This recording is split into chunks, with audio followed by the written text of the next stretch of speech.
இன்னைக்கு நம்ம MR learning Tamil சேனல்ல வந்து டெட் பேப்பர் 1க்கு அப்புறம் டிஎன்பிஎஸ்சிக்கு எல்லாத்துக்குமே யூஸ் ஆகிற மாதிரி வந்து சயின்ஸ்ல வந்து இம்பார்ட்டன்டான கொஸ்டின்ஸ் எல்லாமே நம்ம பார்க்கலாம். ஃபர்ஸ்ட் கொஸ்டின் பாருங்க, மழைநீரின் pH மதிப்பு. மழைநீரோட pH மதிப்பு எவ்வளோ?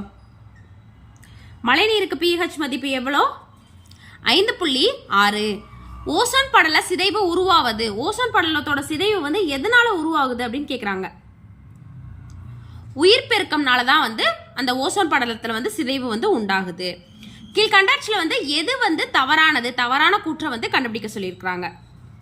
எது தப்பு?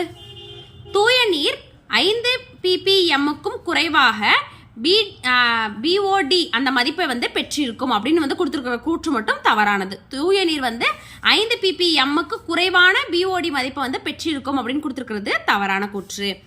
CO சூழலில் வாழ்தல் அபாயகரமானது. ஏனெனில் CO2 அப்படின்ற சூழல்ல வந்து வாழ்றது வந்து அபாயகரமானது அப்படின்னு சொல்றாங்க. எதனால அப்படின்னு பார்த்தீங்கன்னா, ரத்தத்தை வந்து உலர வைக்கும். இது வந்து என்ன பண்ணும்? ரத்தத்தை உலர வைக்கும். மோட்டார் வாகனங்களிடமிருந்து வளிமண்டலத்துக்கு வெளியேற்றப்படும் நைட்ரஜனின் ஆக்சைடுகள் மற்றும் ஹைட்ரோ கார்பன்கள் டேஸை பயன்படுத்தி கட்டுப்படுத்தப்படுகிறது அப்படின்னு கேட்டிருக்காங்க. எதை பயன்படுத்தி கட்டுப்படுத்தப்படுது? சொட்டு நீர் பிரிப்பான். அடுத்தது உயிர் வேதி ஆக்சிஜனை தேவையான அளவு 5 ppmக்கும் குறைவாக கொண்டுள்ள நீர் மாதிரி குறிப்பிடுவது. இதுக்குரிய ஆன்சர் என்ன அப்படின்னு பார்த்தீங்கன்னா, அதிக அளவில் கரைந்த ஆக்சிஜன் உள்ளது. அதிக அளவில் கரைஞ்ச ஆக்சிஜன் வந்து இருக்கு. பாக்சைட்டின் இயைபு. பாக்சைட் அதோட இயைபு என்ன? பி தான் ஆன்சரு. Al2O3NH2O. ஒரு சல்ஃபைடு தாதுவை வறுக்கும் போது ஏன் மென்ஷன் பண்ணியிருக்காங்க என்ற வாயு வந்து வெளியேறுகிறது. அந்த ஏ அப்படின்ற வாயு வந்து நீர்ம கரைசலில் வந்து அமிலத்தன்மையுடையது. அப்போ அந்த வாயு வந்து ஏன் குறிப்பிட்டிருக்காது, எது அப்படின்னு கேட்டிருக்காங்க. ஒரு சல்ஃபைடு தாதுவை வறுக்கும் போது ஏ அப்படின்ற வாயு வந்து வெளியேறுது.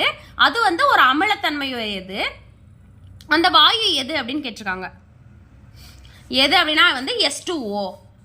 பின்வரும் வினைகளில் எந்த வினையானது காற்றில்லா சூழலில் வந்து வறுத்தலை வந்து குறிப்பிடுகிறது அப்படின்னு கேட்டிருக்காங்க.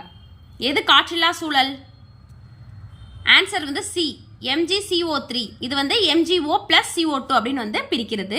இது வந்து எந்த சூழல்ல நடைபெறுது? காற்றில்லாத சூழல்ல வந்து நடைபெறுது.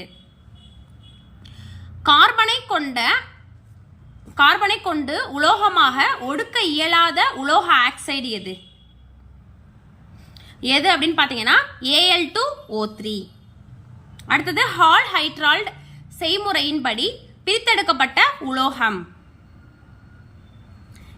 Al அப்படிங்கிறது. ஒரு அணுவின் அணு எண் என்பது, ஒரு அணுவோட அணு எண் அப்படின்றது எதை பொறுத்து இருக்கும்?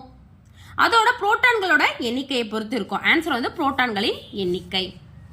இதே மாதிரி நிறைய சயின்ஸ் வீடியோஸ் வந்து நம்ம சேனல்ல வந்து வரும். தமிழ் வீடியோஸும் வந்து வந்துட்டே இருக்கும். சேனலை சப்ஸ்கிரைப் பண்ணிட்டு பக்கத்துல இருக்க பெல் ஐகானை வந்து பிரஸ் பண்ணி வச்சுக்கோங்க. தேங்க்யூ.